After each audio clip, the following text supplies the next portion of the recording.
कुणबी सेना महाराष्ट्र राज्याच्या वतीने शनिवार दिनांक 23 मे 2026 रोजी शहापूर तालुक्यातील दहिगाव येथे अत्यंत महत्त्वाची व निर्णायक बैठक आयोजित करण्यात आली। ठाणे व पालघर जिल्ह्यातील सर्व प्रमुख पदाधिकारी, कार्यकर्ते मोठ्या संख्येने या बैठकीस उपस्थित होते। मुंबई व मुंबईलगतच्या शहरांची तहान भागवण्यासाठी ठाणे व पालघर जिल्ह्यात सतत नवीन धरणे बांधली जात आहेत। मात्र स्थानिक जनतेलाच पाण्यासाठी वणवण भटकावे लागत असल्याने नागरिकांमध्ये तीव्र संताप व्यक्त होत आहे। तर दुसरीकडे शेतकरी कर्जबाजारी होत असून भात शेती संकटात सापडली आहे। त्यामुळे शेतकऱ्यांची सरसकट कर्जमाफी व रोजगार हमी योजनेअंतर्गत भात शेती दुरुस्ती करून देण्याची मागणी करणार असल्याचे यावेळी सांगण्यात आले। तसेच कुणबी समाजाला स्वतंत्र आरक्षण, जनगणना, दोन्ही जिल्ह्यातील तयार होत असलेले रस्ते, मुंबई महानगरपालिकेच्या प्रलंबित मागण्या, गावागावातून जाणाऱ्या उच्च विद्युत दाबाच्या वाहिन्या, तसेच गरीब शेतकऱ्यांच्या सातबारावर वन खात्याने केलेल्या नोंदी या गंभीर प्रश्नांवर बैठकीत चर्चा करण्यात आली असून आंदोलनाची पुढील दिशा कशी असेल याबाबत कुणबी सेना प्रमुख विश्वनाथ पाटील यांनी उपस्थितांना मार्गदर्शन केले।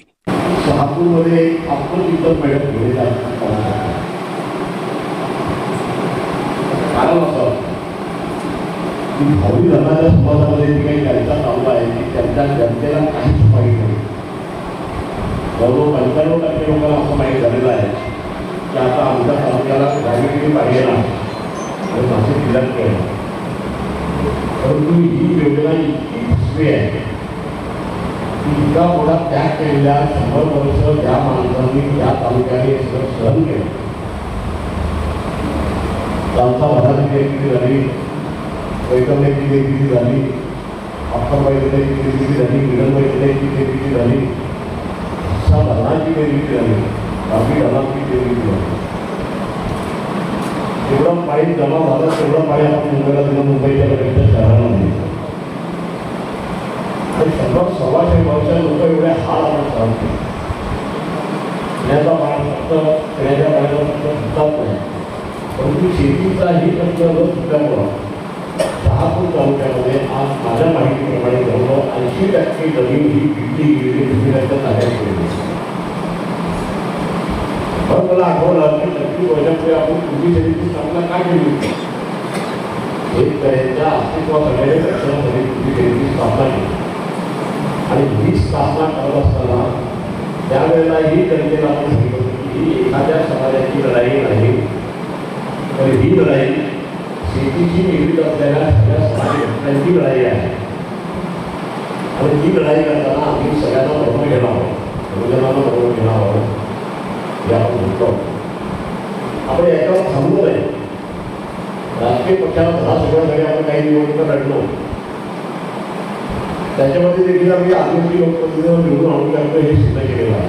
आदिवासी समाजाच्या बाबतीत आम्ही सिद्ध केली, परंतु दुर्दैवाने आज अशा अवस्था निर्माण झालेल्या आपल्याकडे की या शहापूर तालुक्याचं नव्हे तर ठाणे आणि पालघर जिल्ह्याचं वाटोळ होण्याची वेळ आलेली आहे आणि ते वाटोळ होत असताना राजकीय पक्ष कुठल्याही पद्धतीने पाऊल उचलताना मला दिसत नाही। सत्ताधारी पक्ष उचलत नाही, विरोधी पक्ष तर नावाला देखील राहिले त्याने मला एक शंका निर्माण झालेली आहे। सर्वांनी माझे कार्यकर्ते म्हणून नेहमी सांगितलं साहेब जिथे आम्हाला करायचा किती संघर्ष करायचा, पण शेवटी संघर्ष आपल्या पातळीला पुरलेला आहे आणि 25 वर्षापूर्वी या संघटनेचं जे निर्माण केलं आपण ते निर्माण करताना शेतकऱ्यालाच केंद्रबिंदू आपण मानलेला आहे। शेतकऱ्याचं अस्तित्व हेच आपलं अस्तित्व आहे असं मी समजतो। काही नाही म्हटलं तरी 26 वर्षापूर्वी या संघटनेची स्थापना झाली। माझं माहिती तुम्हाला माहिती नाही, पण आज मी 70 वर्षाचा झालो। एक 4-5 दिवसापूर्वी माझा वाढदिवस होता, तो वाढदिवस मी साजरा केला नाही। साजराही केला असताना त्याला जे समाधान लागतं ते समाधान नव्हतं माझ्या। हजारो फोन मला महाराष्ट्रामधून आले, हजारो लोकांनी सदिच्छा दिल्या, सगळ्या राजकीय पक्षांनी दिल्या, लोकप्रतिनिधी दिल्या, आमदारांनी दिल्या, खासदारांनी दिल्या, मंत्र्यांनी दिला, सगळे देते। पण मी ज्याला आत्मनिरीक्षण केलं, आता पण मला तुम्ही इतके हात त्याने वगैरे दिला, तुम्ही असं काय पराक्रम केलाय आपण, तर याचे सरकार शिकवण्याचा खरं अधिकार पण आपल्याला राहिलेला नाही। स्थिती अशी भयानक आहे की त्या धरणातून पाणी येणार नाही, त्या धरणासाठी 200 कोटी रुपये नुसते पाईपलाईनसाठी खर्च केले. 200 कोटी रुपये. 5 वर्षापूर्वी ह्या धरणाची परमिशन मागितली होती त्यांनी, ती अजून त्यांना मिळालेली नाही. कारण नाशिक जिल्ह्यातल्या त्या धरणामध्ये इकडे पाणीच नाही. मी स्वतः आपले शहापूरचे कार्यकर्ते योगेश निपुणते, कृष्णा भेरे, माझ्या जवळ बसलेले आपले भेरे साहेब, त्या भागातले काही आमदार, आम्ही सगळ्या मंडळी तिथे जाऊन आम्ही व्हिजिट केली. धरणात पाणी नाही. धरण बांधायला पाहिजे तर तुम्हाला पाणी योजना खरंच पुढे करायची होती का? पहिली टाकी बांधायला पाहिजे. टाकीचा पत्ता नाही. टाकीचा पत्ता नाही. रेल्वेची परमिशन नाही. हायवेची परमिशन नाही. जे प्राधिकरण आहे, जल प्राधिकरण, जलसंपदा विभाग आहे, त्यांची परमिशन नाही. आणि आता धरणाची मुदत 1 वर्षापूर्वी संपलेली आहे.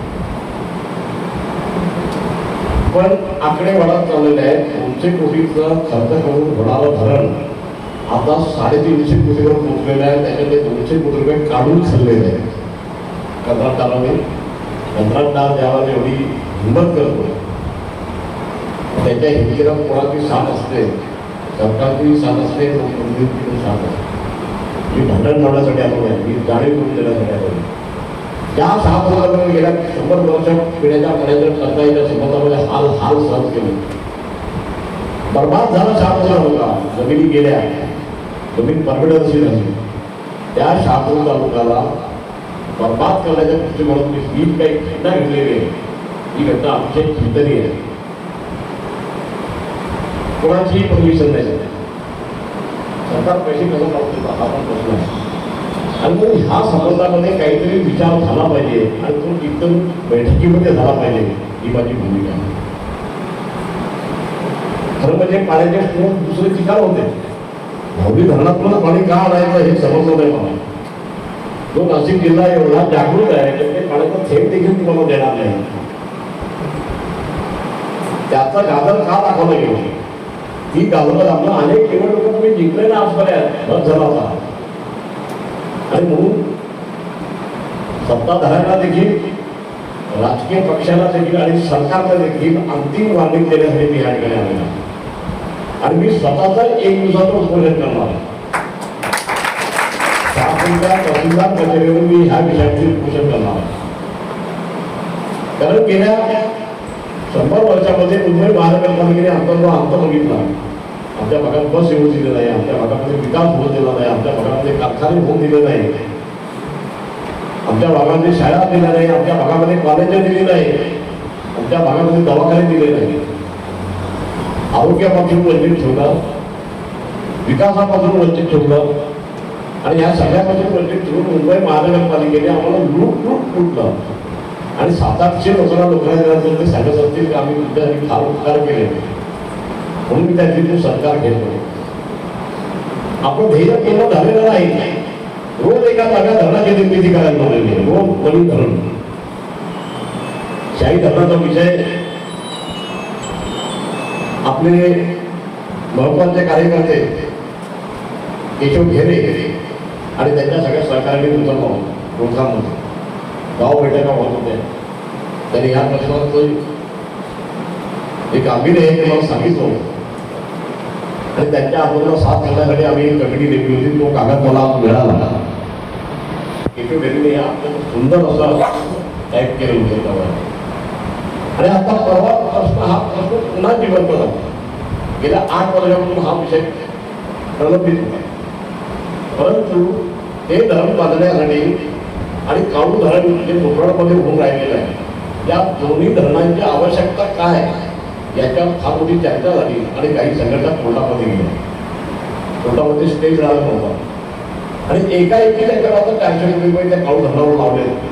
आणि नंतर माझ्या लक्षात आलं की हा भागामध्ये सगळ्या राजकारणी लोकांनी जमिनी विकत घेतलेल्या आहेत. कोणाची 1500 एकर आहे, कोणाची 800 एकर आहे, कोणाची 900 एकर आहे. आणि त्यांच्या खांद्यावर मान ठेवून आम्ही संस्थेमध्ये राहतो की हे आम्हाला न्याय. ते जे 400 कोटी आहेत ना, हे पुढाऱ्यांच्या खिशामध्ये ठरवण्यासाठी सगळं कारस्थान चाललेलं आहे.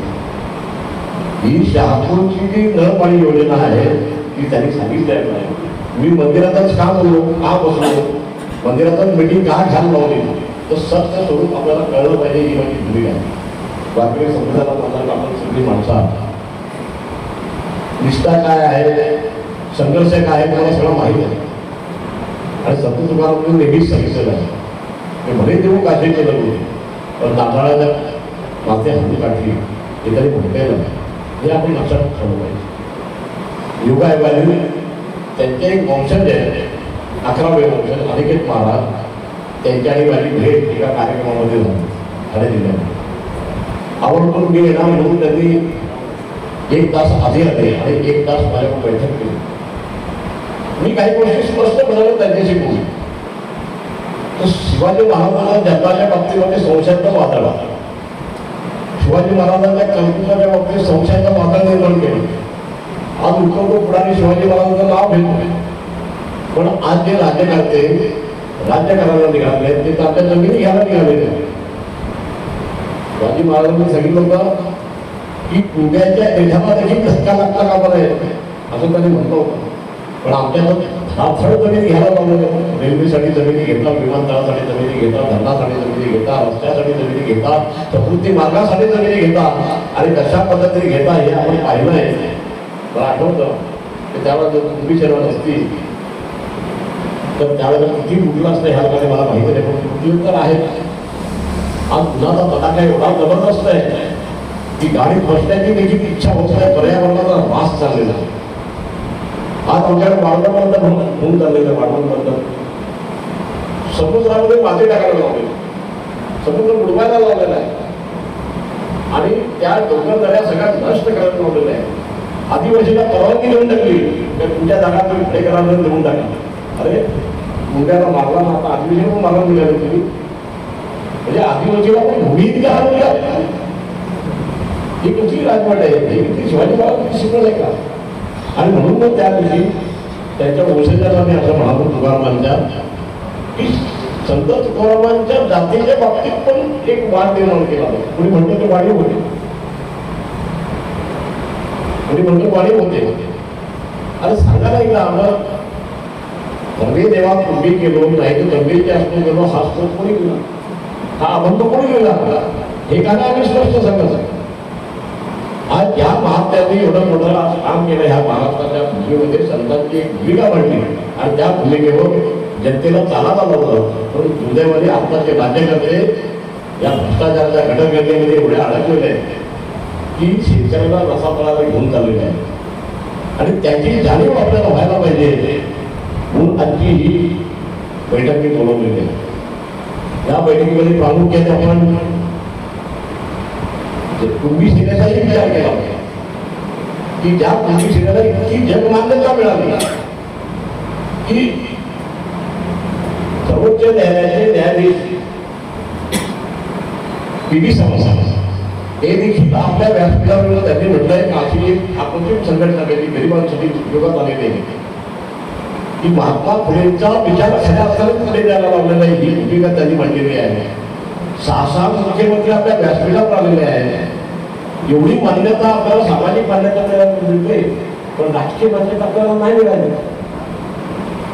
राजकीय मान्यता न मिळण्याचं खरं कारण असं होतं की इतका मोठ्या संख्येचा कुणबी समाज होता हा एका घेण्याखाली आणल्याचं स्वप्न मी पाहिलं होतं. परंतु आज दुर्दैवाने असं म्हणावं लागतं की आम्हाला राजकारण जास्ती महत्वाचं वाटतं, आम्हाला समाजकारण महत्वाचं वाटत नाही. आज आम्ही बर्बाद होऊन चाललोय. आमच्या जमिनी हिरावून घ्यायला लावलेल्या आहेत. परवडत नसलेली जमीन आम्ही गेली 25-30 वर्ष केली. परवडत नसलेली जमीन, भाताचे भाव वाढले, त्याच्यानंतर भाताचे भाव वाढले, औषधाचे दर वाढले, अवजाराचे दर वाढले, खताचे दर वाढले, मजुरीचे दर वाढले. खर्चाचा आणि उत्पन्नाचा वेळच राहिला नाही आणि त्यामुळे परवडत नसलेली शेती केल्यामुळे आम्ही कर्जबाजारी झालो. लग्न करताना शिक्षण घेताना आम्हाला जमिनी विकाव्या लागल्या, प्रपंच चालवताना आम्हाला जमिनी विकाव्या लागल्या. आमच्या ठीक काही कल्पना आहे आम्ही महागडे समाज करतो ती गडबड दुरुस्त करण्याचा आपण कसोशीने प्रयत्न करतो. या समाजाला एका येण्याकडे आणण्याचाही प्रयत्न झाला आणि तो शहापूरमध्ये भूतपूर्व भविष्याचे यशस्वी होताना पण आपण पाहिला. पण निवडणुकांचा अपयश आणि राजकीय पक्ष त्याला मोदी सेना मतांसाठी पाहिजे आहे. बाकी मी त्या गादीवर बसलेले त्यांना आवडत नाहीतर आज आमच्या कोकणामध्ये आमचे 9 आमदार होते, 2 खासदार होते. आज कोण आहे आमचा आमदार? आणि जो आमदार पुढे असेल तो आमच्या बाजूने का बोलत नाही तिथे? अरे एक जणांनी जर उपोषणाला बसतो, एक जणांनी उपोषणाला बसला तर अख्खी मुंबई उलटी करण्यासाठी अख्खे मराठा समाजाचे आमदार लाखो रुपये त्याच्या पाठीशी लावतात. मी हैदराबाद गॅजेटच्या विरोधामध्ये कोर्टात गेलो. मला एखादी कोणी विचारला नाही किती खर्च झाला असं नाही कोणाला म्हणत. आज शिंदे समितीने एकनाथ शिंदे मुख्यमंत्री असताना शिंदे समिती गठन केली. त्यावेळेला कमीत कमी 54 लाख मराठ्यांना कुंभी केलं त्यांनी एका कागदावर. देवेंद्र फडणवीसांनी हैदराबाद गॅजेट मंजूर केलं. त्यांनी तर कोट्यावधी लोकांना कुंभीच करून टाकलं. मराठी कुंभी नाही झाला ते म्हणालच नाही कधी. मराठ्यांना आरक्षण देऊ नका असं आम्ही कधीच म्हणालो नाही. पण ज्या कुंभी समाजाच्या संबंधामध्ये स्पष्टपणे असं म्हटलेलं आहे आमच्या शामराव पेजेंनी की महान आदिवासी समाजापेक्षा पण हा समाज अतिशय खात्या दर्जाचं जीवन जगतो. दारिद्र्यामध्ये अडकलेला आहे. या समाजाला न्याय मिळाला पाहिजे. या समाजाला समृद्धी मिळाला पाहिजे. आमचं समृद्धी ते कमवून द्या. आमच्या समृद्धीचं काढून घ्यायला लावलं. आम्हाला शेतावर पण नको जायला अशी परिस्थिती आहे. ठेवली तुम्ही आल्या आणि त्या ज्या जमिनी होत्या तर शिल्लक त्या कुठल्या विमानतळाला घ्यायला लावल्या, समृद्धी मार्गाला घ्यायला लावल्या, कुठे रेल्वेसाठी घ्यायला लावलं. ते तुम्ही काय काय करायला लावलं. दुसरीकडे शिक्षणाचा पाडा त्या नीटच्या परीक्षेमध्ये काय झाला आपण सगळ्यांनी पेपर फुटली होती आणि तिथे पण भ्रष्टाचार. पण त्या भ्रष्टाचाराची काही मर्यादा राहिली आणि आम्ही सहन कशाला मर्यादा बनवायची. मला बरेच लोक त्या घरी बोलले. काही लोकांना अशी सूचना होती का साहेब असा वय झालं सांगायला पाहिजे. पण आमच्या घरच्या लोकांनी मला असं सल्ला नाही कधी दिला की तुम्ही क्षमा होते. मी आपली 18 तास काम केलं. पण माझी इच्छा आहे की आपण सुरुवात केली होती महाराष्ट्रात एक क्रांती आणलेली आहे. तीच क्रांती पुन्हा उभी राहू शकते का हे पाहायला पाहिजे. आणि त्यासाठी सगळी मतभेद बाजूला काढणार. काय राजकारणात तुमच्यासाठी ठेवलं? राजकारणामध्ये तुमच्यासाठी काय ठेवलंय? तुमच्या आमदार काय काढल्या, तुमच्या खासदार काय काढल्या, तुमच्या पोलीस पाटील काय काढल्या, तुमचं चेअरमॅन पण काढलं तर सगळंच काढणार आहोत. सगळंच काढणार. आरक्षण पण काढणार. आणि हे सगळं होत असताना आम्ही तर बघायची भूमिका घेऊन जात असतो तर त्या सगळ्याचा चालवायचे कशा आणि वेळ का बरबाद करायचा. अतिशय आक्रमक होण्याची वेळ आलेली म्हणून मला असं वाटतं तर पहिला पिण्याच्या पाण्याचा प्रश्न आपण शहापूरचा नाही. मुंबई रोज वाढायला लागलेली. आता म्हणून चौथ्या मुंबईचं निर्माण आमच्या पालघर जिल्ह्यामध्ये करायला. चौथी मुंबई 2 विमानतळ टाकायला लागले. मला सांगा जमीन आहे का शिल्लक? सगळा परत बांधायचा लोटाही काही जण आपल्या भूमिपुत्रांच्या हातामध्ये आला असल्याकरता आदिवासी देखील भयभीत झालेला आहे. साहेब काय चाललंय? आम्हालाच काही कळत नाही काय चाललंय. आणि दुसरीकडे फक्त निवडणुकाची गोष्ट. अरे टीव्ही उघडला का निवडणूक, टीव्ही उघडला निवडणूक. निवडणुकाशिवाय काय आहे काय त्या निवडणुकांमुळे आमचा काय अडचण? कुठल्या गरीब माणसाला तिकीट मिळणार आहे मला सांगा. कुठला माणूस जिल्हा परिषदेला निवडून येऊ शकतो मला सांगा. तुम्ही पैशाची आहे पैशाची खोटी उघडले. माझ्या समोर एक मार्ग चाललाय.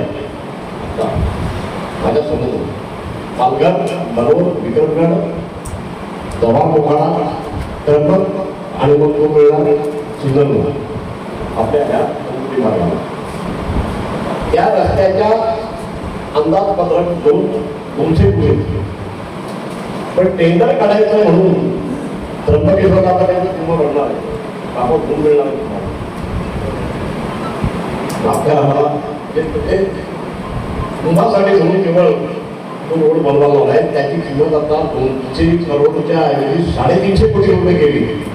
आणि पण जमिनीला शेतकऱ्याच्या हात लावताना, त्याच्या घराला हात लावताना, त्याच्या घराला हात लावताना काय नुकसान भरपाई देणार हे तर सांगायला पाहिजे ना. हे ब्रिटिशांचं राज्य आहे काय? हे काय ब्रिटिशांचं राज्य आहे? हे काय ब्रिटिशांचं राज्य चाललंय? हे ही लोकशाही आहे?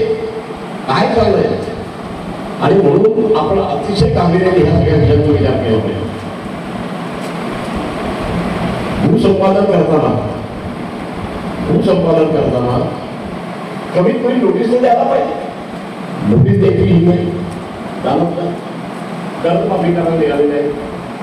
आणि रोज कशा कर्जमाफी आम्हाला पाहिजे? आमचं दुखणं काय आहे? उत्पादन खर्चावर आधारित शेतमालाला भाव मिळावा. आम्हाला भाताचं उत्पादन करताना जर 3,000 रुपये खर्च होत असेल तर कमीत कमी 5,000 रुपयाचा भाव मिळाला पाहिजे. आणि तीही खरेदी तुम्ही करताना ती ऑक्टोबर महिन्यामध्ये सुरू केली पाहिजे. ती खरेदी चालू कधी होते? त्यांना मार्च महिन्यामध्ये खरेदी केली. लाच वाटायला पाहिजे. मार्च महिन्यामध्ये तोपर्यंत उंदरांनी खाल्लं, खुशींनी खाल्लं, तोपर्यंत सगळ्यांनी खाल्लं. आता शेतकऱ्यांना उंदरांनी पण खायचं, खुशींनी पण खायचं, सरकारने पण खायचं, सगळ्यांनी खायचं. काय काय त्या विकलेल्या भाताचे दुसरी आवडी आपल्याला आली, पेरणी आली. आता त्याचे पैसे नाही. जसे की आपल्याला मेहरबानी करायला निघाली. आणि आदिवासी भागासाठी कायदा करण्याचा 52 वस्तू आदिवासींच्या आणि गरीब शेतकऱ्यांच्या खरेदी करायच्या त्या महामंडळ करणार. हे महामंडळाचा भात खरेदी पण करायला मागत नाही. झालं ते निवडणुकांचा काळ होता म्हणून भात खरेदी झाली. पुढच्या वर्षी ही भात खरेदी बंद करण्याचं कारस्थान चालू आहे. आणि ती परवडत नाही शेती का लावायची हा पण प्रश्न आहे. मग आम्ही करायचं तरी काय? खेड्यापाड्यामधला तो माणूस आहे. म्हणून मी माणसामध्ये एक शब्द वापरला होता की आमच्या देशामध्ये 2 देश झाले. शहरात जे राहायला गेले ते इंडियामध्ये राहतात आणि आम्ही जे खेड्यात राहतो ते आम्ही भारत देशामध्ये राहतो. News reporter, unique Maharashtra news, Khardi.